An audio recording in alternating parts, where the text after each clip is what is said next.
Наш следующий специалист по инвестициям, участник великий инвестор, участник славы великих инвесторов, холла славы или зала славы, это Карл Икан. Карл Икан родился в 1936 году в городе Нью-Йорке.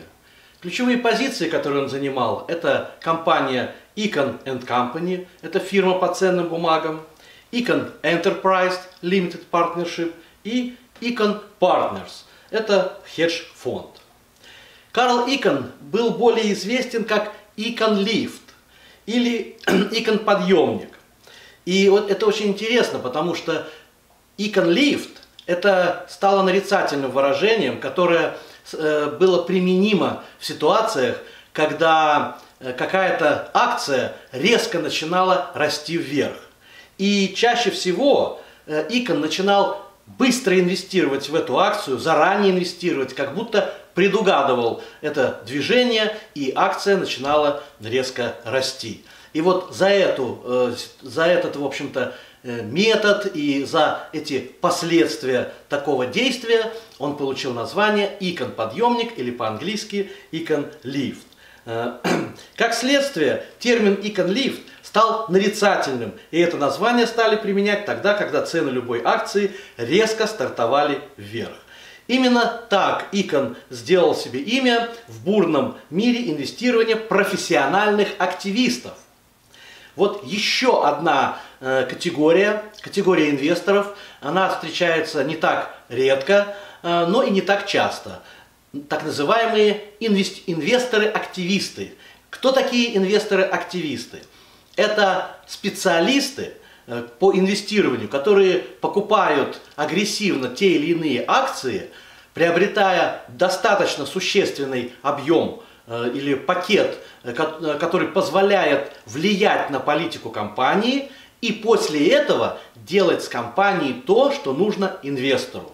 Это достаточно часто бывает аморальная политика такого инвестирования, но она приносила Икану достаточно серьезные выгоды и очень серьезные прибыли. Икан вырос в семье среднего класса в районе Квинс, что находится в Большом Нью-Йорке. Он окончил Принстонский университет по специальности философия в 1957 году и поступил на медицинский факультет Нью-Йоркского университета, но не завершил его, он даже не приступил к своей завершающей курсовой работе. В 1961 году Икан начал работать в Dreyfus Company в качестве биржевого маклера стартового уровня. Он начал с самой стартовой позиции. И в 1968 году Икан купил место на Нью-Йоркской фондовой бирже и начал свою индивидуальную финансовую карьеру, делая упор на торговые опционы. Со временем Икан приобрел репутацию жесткого переговорщика. Как я уже упоминал ранее, он был инвестиционным активистом, а это всегда предполагает очень долгие, серьезные переговоры с правлением директоров и с руководством компании, в которые акции он покупал. И он начал использовать свои позиции в компаниях при покупке существенного пакета акций такой корпорации для оказания влияния на бизнес-практику этих компаний. Такой прием известен как инвестирование активистов, как я уже пояснял ранее. И Икан участвовал во многих откровенных боях и битвах с корпорациями во множестве секторов экономики, включая такие компании, как Western Union, Phillips Petroleum, Texaco, Viacom, Revlon, Time Warner, Motorola и многие другие. В 2006 году Икан работал над тем, чтобы раздробить Time Warner на 4 отдельные компании. К счастью или к сожалению, это ему не удалось, но тем не менее он такую попытку предпринимал, и где-то он в любом случае на этом заработал.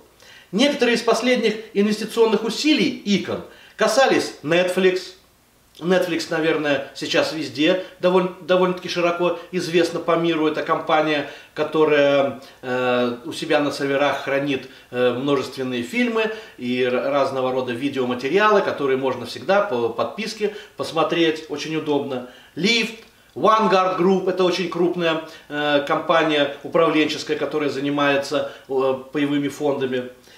Hertz, компания, которая занимается прокатом автомобилей по всему миру, и многие другие. В последние годы Икон все больше уходит в политику. Он публично поддержал Дональда Трампа на президентских выборах в 2016 году в США и, по слухам, готовился к посту министра финансов. С конца 2016 года Икон работает специальным советником Трампа по финансовым вопросам. Икон также известен своей филантропией и внес большой вклад в Принстонский университет, а также в различные государственные и частные организации в районе Большого Нью-Йорка. Какова же его инвестиционная философия? Инвестиционная стратегия Икон со временем менялась. Его самый ранний опыт в качестве трейдера опционов в конечном итоге подтолкнул его занять позицию агрессивного инвестора-активиста, о чем мы уже упоминали ранее, который не боялся использовать свои позиции, имеется в виду позиции, это пакеты акций, которые он приобретал в тех или иных компаниях, и имеется в виду крупные пакеты акций, а не просто какие-то мелкие, для оказания давления на эти компании, чтобы они внесли изменения, которые, по его мнению, повысят стоимость его акций. Ну, вы понимаете, что позиция в высокой степени аморальная, но это не делает Икона, в общем-то, человеком неталантливым. Наоборот, это талант, это большой талант, хотя он и был очень жестоким. Активность Икон проявилась всерьез в конце 1970-х. И один из его первых серьезных публичных поглощений была компания TWA в 1985 году. Это авиационная компания, которая занималась пассажирскими и транспортными перевозками. Такая деятельность породила ему множество врагов. Но сама стратегия оказалась успешной и очень-очень прибыльной. Икон продолжал искать компании, которые, по его мнению, плохо управляются и неэффективны, чтобы приобрести контрольные пакеты акций и оказать влияние на бизнес. Ключом к инвестиционной стратегии Икона стало его стремление действовать в противовес окружающим. Когда большинство людей продают, соответственно, когда начинаются распродажи, то цены акций на бирже падают, Икон начинал покупать. В конце концов, накапливая достаточно ресурса, чтобы лоббировать в своих интересах место в совете директоров. А получив место в совете директоров, в общем-то, можно начинать очень серьезно влиять на политику компании в целом. И чем больше пакет акций, если он контрольный, то можно и создавать принципиальные решения и их проталкивать в жизнь. Икон часто увольнял генеральных директоров, а во многих случаях дробил компании по разным частям, чтобы облегчить их распродажу. Икон приобрел репутацию пугающего, неуемного и высококонкурентного инвестора. Да, его просто боялись в какой-то момент времени, но обогащению это не мешало. Наоборот, это позволяло достаточно серьезно обогащаться. Какие же его цитаты? «Я зарабатываю деньги. В этом нет ничего плохого. Это то, что я хочу делать. Это то, для чего я здесь. Это то, что мне нравится». Генеральным директорам платят за то, что они делают ужасную работу. Если бы система не была столь порочной, то такие парни, как я, не делали бы большие деньги.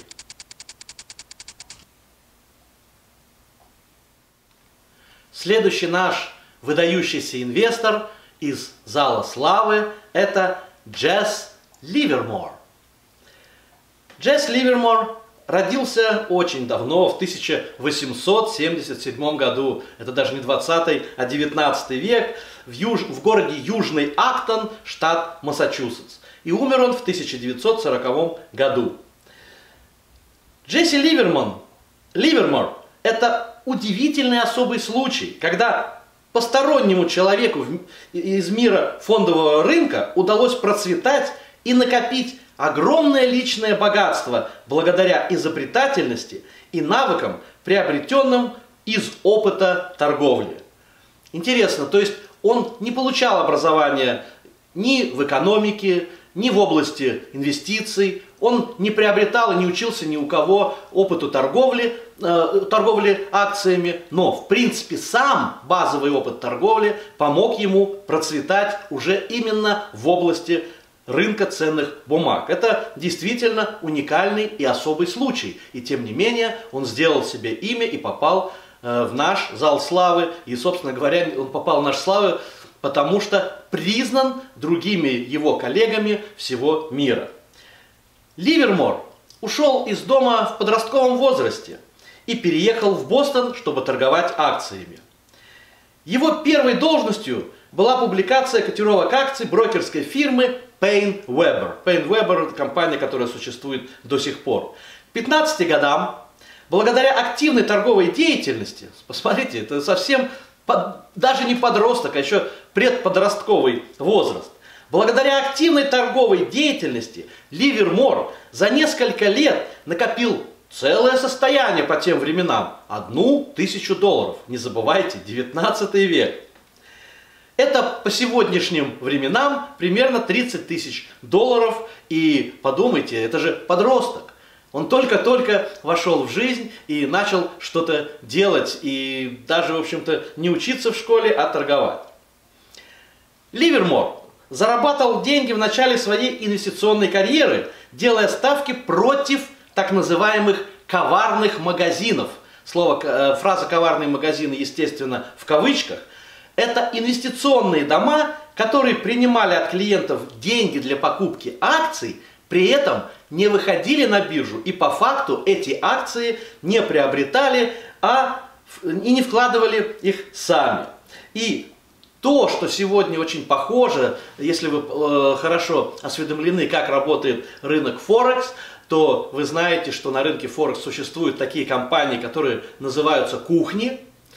И они зарабатывают на том, что инвесторы в основной своей массе проигрывают на рынке, что становится прибылью таких кухонь. То есть они делают ставки на рынке Форекс, кто-то выигрывает, кто-то проигрывает, но основная масса практически всегда 60 против 40, либо 70 против 30, 30 или 40 выигрывает, 70 или 60 проигрывает, и вот эта разница становится прибылью такой кухни.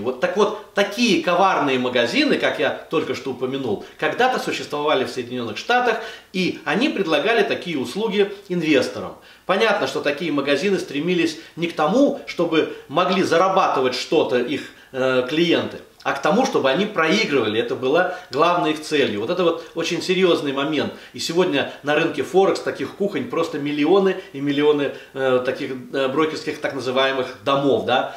Поэтому всегда будьте осторожны с такими домами, чтобы не попасть в лапы таких коварных магазинов.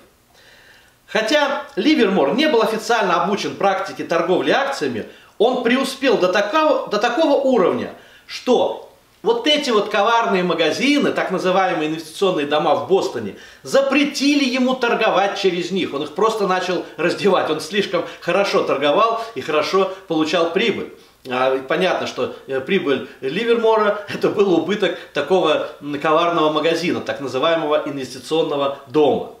И таким образом в возрасте 20 лет Ливермор был вынужден уехать из Бостона, и он переезжает в Нью-Йорк, где продолжает спекулировать и продолжает спекулятивную торговлю. Но здесь уже он идет в нормальные брокерские дома, которые реально выходят на биржу и реально покупают акции. Здесь уже он с такими проблемами не сталкивается. Ливермор добивается значительных успехов, но также время от времени терпел и значительные убытки в различные периоды времени. Его карьера и жизнь закончилась трагическим самоубийством в возрасте 63 лет. Какова же его инвестиционная философия? Ливермор был воплощением человека, сделавшего себя сам. Self-made person. Его инвестиционная стратегия была основана исключительно на реализованных им ставках и его реакции на результаты, некоторые из которых были успешными, а какие-то нет. За время своей карьеры Ливермор сформировал ряд базовых принципов, с помощью которых он принимал инвестиционные решения. И некоторые из них до сих пор остаются популярными аксиомами для сегодняшних инвесторов. Наверное, будет выгодно просто и разумно послушать, какие же принципы он проповедовал, а даже это не принципы, а просто аксиомы. Знаете, аксиома – это выражение, которое не нуждается в доказательствах. Деньги не зарабатываются на внутридневной торговле на колебаниях цен. Вот знаете, очень многие инвесторы, так называемые дейтрейдеры, стремятся заработать деньги за счет колебания цен внутри одного дня, много-много раз покупая и продавая, и как результат это оказывается невыгодно на долгосрочной перспективе. Это полнейшая нервотрепка, говорю я как человек, который знает, о чем говорит, мне знакома эта ситуация, и я пытался этим делом заниматься, но это очень-очень тяжелый труд, и чаще всего однажды ты проигрываешь, и проигрываешь очень серьезно. Поэтому дейтрейдинг – это не та стратегия. Ливермор подчеркивал важность концентрации внимания на рынках в целом, а не на отдельной акции. Он отмечал большой успех, достигается благодаря определению направления рынка в целом, в отличие от попытки искать направление отдельной акции, игнорируя направление рынка. Это то, что позже было в инвестиционной науке определено как недиверсифицируемые риски. И именно поэтому, если вы обратили на мои обзоры биржевого рынка, недельные обзоры, то я всегда и прежде всего анализирую широкий рынок S&P 500 и ETF SPY, который базируется на этом индексе. Это главное, то есть определить, куда движется рынок. Если вы посмотрите других великих инвесторов, они тоже главной своей первостепенной задачей ставят определить направление рынка в целом. Потому что рынок потом утягивает любые акции либо вверх, либо вниз, в зависимости от того, насколько успешна эта акция, и как корпорация работает. И если она растет вверх, это может быть очень резкий рост вверх. Но если рынок падает, то даже успешная корпорация либо замирает на месте, либо тоже падает вместе с рынком. Еще одна аксиома. Следует принять стратегию покупки и удержания на бычьем рынке, а продавать, когда рынок теряет импульс. Для этого у Ливермора была всегда стратегия выхода. Очень важная ситуация, как выйти из позиции, то есть распродать акции, которые купил, для того, чтобы фиксировать прибыли. И совершенно не важно, когда ты находишься в позиции и появляются флуктуации, либо временные проседания, это происходит всегда. Если вы инвестируете на долгосрок, это имеет малое значение. Главное, в принципе, общая тенденция направления рынка и направления движения акций. Изучите основы компании, рынка и экономики. Ливермор отделял успешных инвесторов от неудачников, оценивая их по степени усилий и времени, которые они вкладывают в инвестирование. Инвесторы, которые сосредоточены на краткосрочной перспективе, в конечном итоге теряют свой капитал. Прошу прощения. Еще раз. Вот в который раз и при изучении уже которого по очередности инвестора мне приходится говорить: краткосрочные инвестиции не создают богатства от инвестирования. Это важно. Пожалуйста, обращайте на это внимание. Потому что именно долгосрочное инвестирование приносит реальное богатство, реальную прибыль и реальный рост портфелей.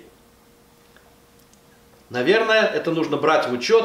Как я всегда говорю, хотите зарабатывать, как зарабатывают великие инвесторы, слушайте их и поступайте, как великие инвесторы. Следующая аксиома. Игнорируйте инсайдерскую информацию. Сделайте свой собственный независимый анализ. Но это уже просто наука, и если вы посмотрите классические учебники, вы везде найдете, что домашняя собственная работа стоит на первом месте. Это очень-очень важно. Поэтому это нужно брать в учет. Ливермор очень внимательно следил за тем, где он получает свою информацию, и рекомендовал использовать несколько источников, то есть из нескольких источников брать информацию и потом делать выводы, что же происходит на рынке на самом деле. Примите изменения и адаптируйте стратегию инвестирования под условия переменчивого рынка. Это еще одна аксиома. То есть, пожалуйста, будьте переменчивыми. Не на измене, как есть такое новое выражение появилось, сидит на измене, а переменчивыми в подходах к рынку. Рынок, в общем-то, уважает такие ситуации. Если вы умеете вовремя изменить подход к той или иной позиции акции приобретенной, это только пойдет в плюс. Но при этом нельзя отходить от базовых принципов стратегии, а это уже дисциплина. Дисциплина в инвестициях является очень важным моментом. Какие цитаты свойственны Ливермору? Прибыль всегда позаботится о себе, убытки никогда. Это очень интересное выражение. Еще надо, оно требует, наверное, размышлений, хотя оно такое короткое и простое, но подумаем, попробуем как-то так его растолмачить, да? Среднестатистическому человеку не хочется, чтобы ему говорили, что это бычий или медвежий рынок. Он хочет, чтобы ему конкретно сказали, какую именно акцию покупать или продавать. Он хочет получить что-то даром. Он не хочет работать. Он даже не хочет думать. Вот это вот прямо не в бровь, а в глаз. Никого не хочу обидеть, но это действительно так. Люди так устроены, что крайне редко делают домашнюю работу, крайне редко выполняют свою аналитическую часть. Они хотят, ты мне скажи, сюда идти или сюда. Вот ты мне скажи, куда идет рынок, ты мне скажи, какую акцию покупать, и ты мне скажи, какая будет прибыль. Сегодня это называется переложить ответственность. Позже такой человек скажет, а я тут ни при чем, мне вот подсказал такой-то, такой-то, и я вот, понимаете ли, потерял. Это неправильно. Надо всегда думать своей головой. Когда дело доходит до продажи акций, ясно, что невозможно продать в условиях, когда никто не хочет покупать эти акции. Если вы работаете в больших масштабах, вам все время придется об этом думать.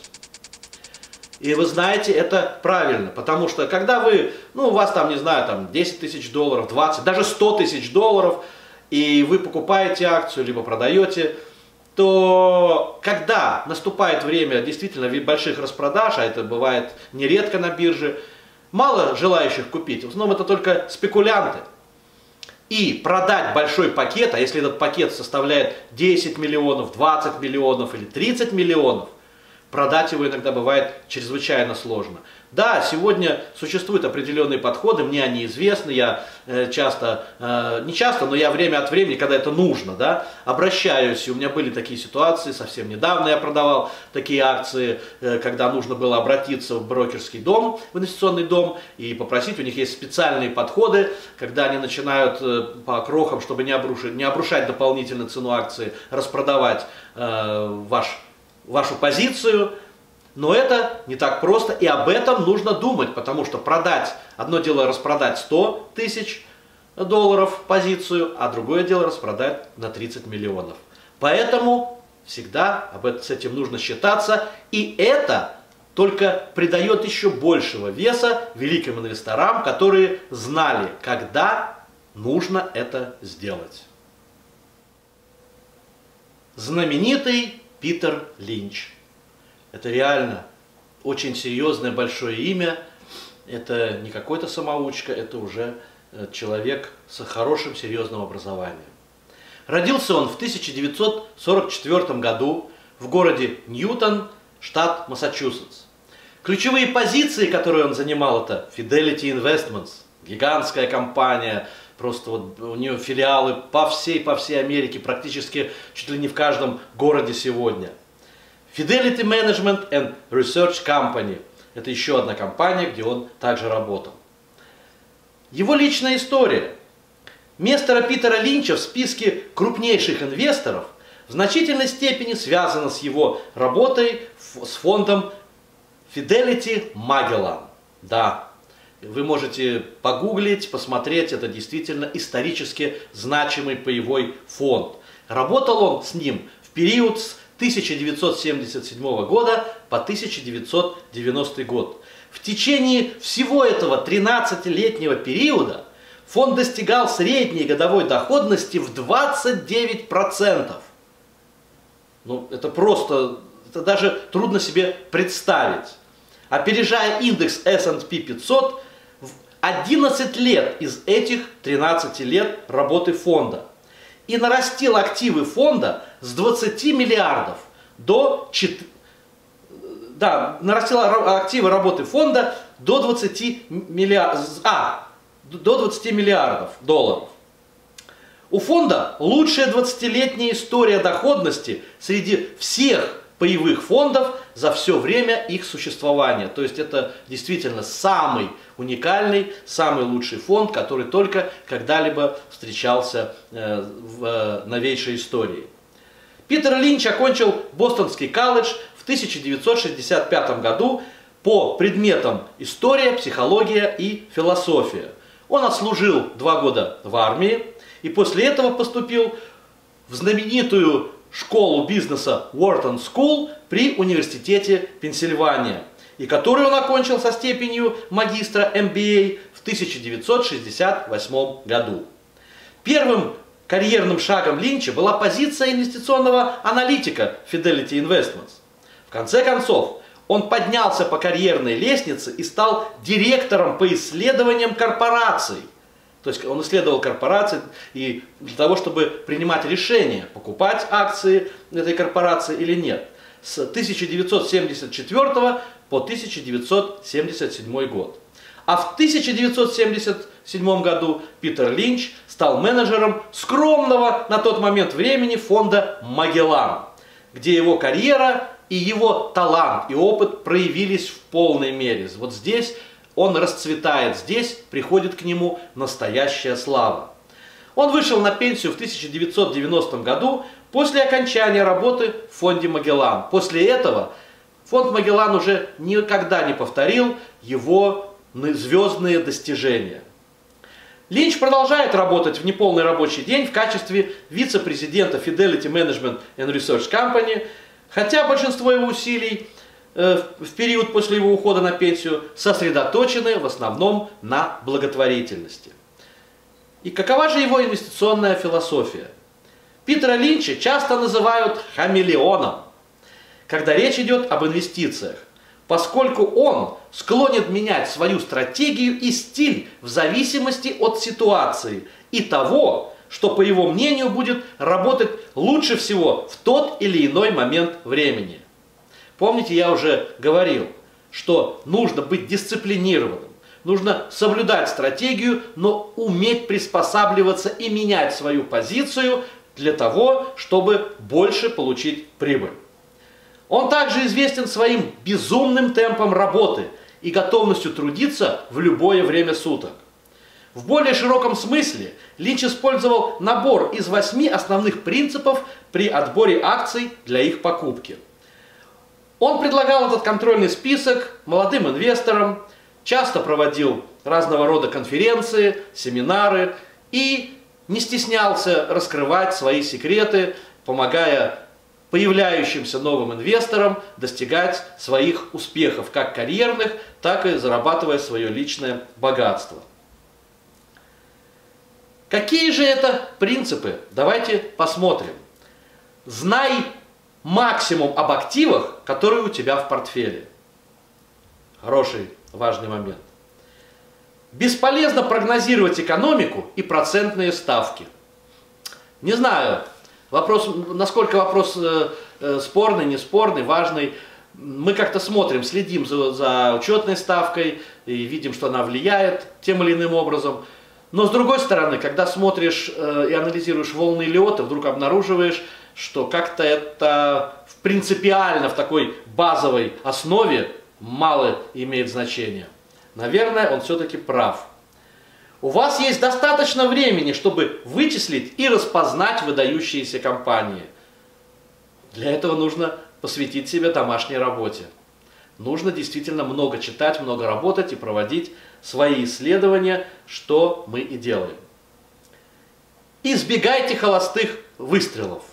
Ну, холостые выстрелы, это я часто говорю, что они абсолютно бесполезны, да, и покупать компании, и чтобы только как бы без серьезного глубокого изучения их приобрести и потом посмотреть, что же будет, вот это предлагал Питер Линч не использовать. Хорошее управление корпорацией очень важно. Покупайте качественный бизнес.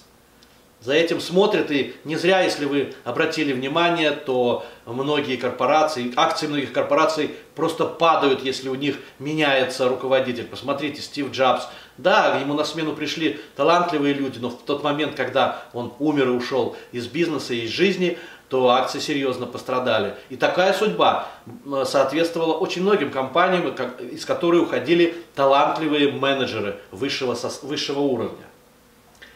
Будьте гибким и скромным, и учитесь на ошибках. Да, учиться на ошибках, на своих, на чужих, это важный момент. И как я уже однажды говорил в одном из своих видеопрезентаций, не бойтесь признавать свои ошибки. Это важно. Прежде чем совершить покупку, вы должны объяснить самому себе, зачем вы покупаете конкретно эти акции. Не просто вот, ага, вот они, вот рынок пошел наверх, и я быстренько покупаю. А это опять-таки уходит корнями в исследование. Серьезное посвящение своего времени глубоким исследованиям. Всегда есть о чем беспокоиться и задуматься. Это говорит о том, возвращаемся к первому принципу, знай, что у тебя в портфеле, то когда есть акция, есть позиция, следи внимательно за ней, потому что все, что угодно может случиться, и нужно быть готовым к любому фокусу на рынке. Первый из этих принципов был особенно важен для Линча.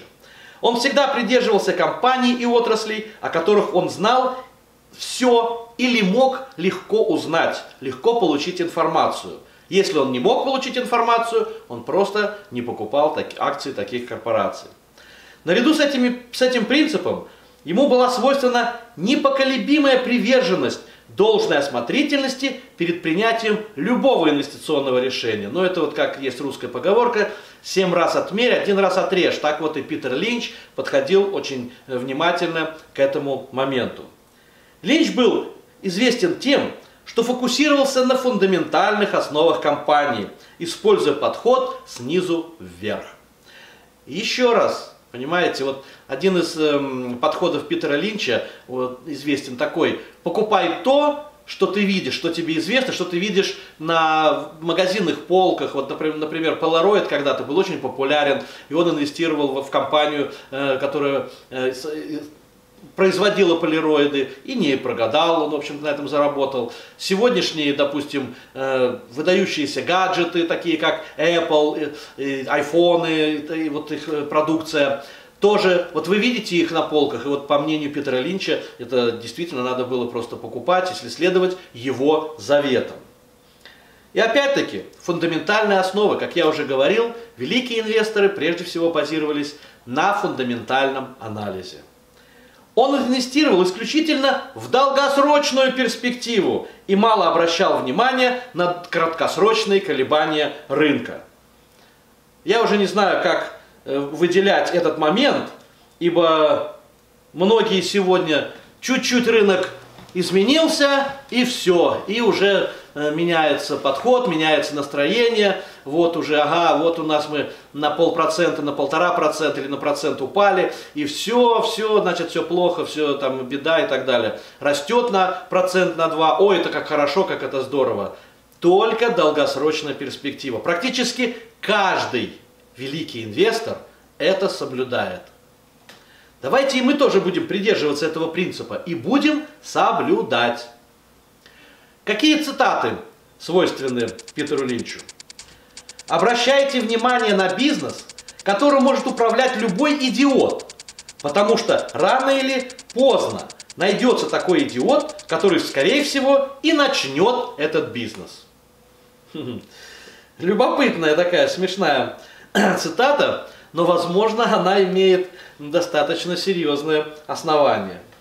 Если вы всегда хотя бы наполовину находитесь в состоянии боевой готовности, у вас есть вероятность найти впечатляющих исполнителей непосредственно в вашем офисе или торговом центре по соседству, задолго до того, как Уолл-стрит их обнаружит.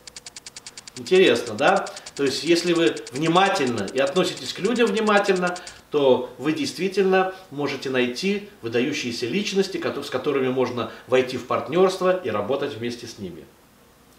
Инвестировать без исследований все равно, что играть в покер на стаде, не заглядывая в карты. Вот еще раз значение исследований. При отсутствии сюрпризов акция относительно предсказуемая на 20 лет вперед. В реальной жизни определить, будут они выше или ниже через 2-3 года, можно с таким же успехом, используя метод подброса монеты, чтобы принять решение. Вот вам и роль долгосрочного инвестирования. По сравнению даже с 2-3 годами. Интересно. Если вы проводите более 13 минут на анализ экономических и рыночных прогнозов, то 10 минут из этого вы тратите впустую. Вот что говорит Питер Линч. Краткая фотография дня, точнее 3 дней. У нас сегодня утро, 10 апреля 2019 года. И можно кое-что посмотреть. Ну, собственно говоря, такого серьезного, кардинального ничего не произошло, поэтому много времени мы опять-таки не будем сейчас уделять. Но какие-то тенденции, они постепенно формируются. И вот мне хотелось бы показать, если смотреть на очень-очень длинные волны, в данном случае широкого рынка, S&P 500, да, и это у нас, как обычно, это у нас SPY, это ETF. И мы видим, что вот у нас, смотреть, это у нас недельные графики, да, и практически простираются чуть ли не от 16 года до 21. У нас получается, что вот эта вот большая-большая третья волна, не спадающая четвертая волна, возможно, будет на очень долго. И внутри мы заходим в такой, в общем-то, зигзагообразный треугольник, который, возможно, растянется на несколько лет, как минимум, наверное, на 1,5-2 года. И это, в общем-то, следует ожидать. Хотя настроение сегодня пока что у трейдеров оптимистичное, как мы это разбираем по субботам. И это вот то, что здесь нарисовано, аналитики приходят к мнению, что это только предположение. Это не обязательно вот именно так оно и произойдет, это только предположение, но тем не менее предположение достаточно обоснованное, которое может, в общем-то, играть роль и формироваться далее. Если мы сейчас посмотрим однодневный, на однодневных мы видим, так вот если строить, у нас получается 1, 2, 3, сейчас будет скорее всего, что возможно 4-я волна так она оттянется, она пока как бы не точно, но тем не менее, и потом возможно будет еще какая-то невысокая 5-я волна. В любом случае достаточно интересные позиции, и они у нас выставлены, и по-прежнему там, где можно зарабатывать, там зарабатывается, там, где мы не зарабатывается, пока что мы ждем, но в принципе анализы показывают, что это все должно сработать. И если посмотреть на 6-часовые, то тоже видно, вот довольно такой мелкий, тут вот у нас и 5-й, и вполне возможно вот тут такой вот небольшой отскок, и потом опять рост. Это вот уже совсем, если мельчить, да, вот, то такая картинка может складываться. Это рабочая картина, ничего она такого драматичного пока что не несет, поэтому мы будем на нее и ориентироваться, и там, где у нас стоят стопы, мы стопы очень высоко подняли сегодня, поэтому они должны фиксировать прибыли. Вот. Там, где мы ожидаем рост, там мы ждем рост. Далее, ну, Макдональдс как по-прежнему остается нашим героем. Вот он продолжает, он где-то даже пробил в эти 2 дня пробил у нас вершины. Опять он пытается отскочить, и вроде как вот нормальная была оттяжка, это была вот 3-я на 4-ю волну и на 5-ю.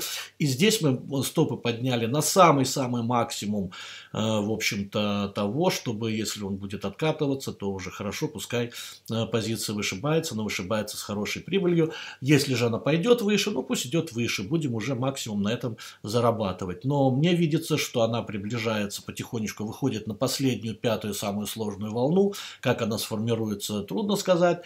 Вот. Но, тем не менее, здесь уже похоже, что идет к завершению победное такое шествие Макдональдса.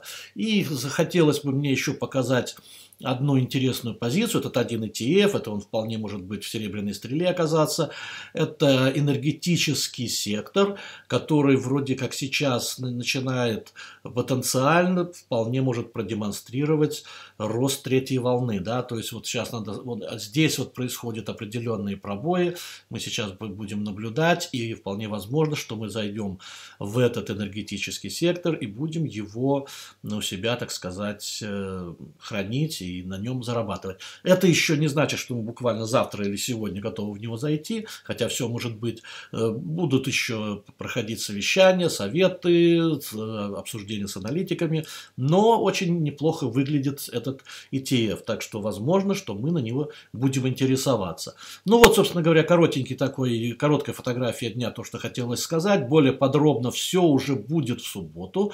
Там мы будем, наверное, подробнее разбирать этот вот треугольник, сформировавшийся на широком рынке, и состоится он или не состоится. Все это будем обсуждать далее. Ну, а сейчас я хотел бы попрощаться, сказать до свидания, и смотрите мои обзоры, и ставьте там лайки, подписывайтесь на мой канал, вы узнаете много интересного.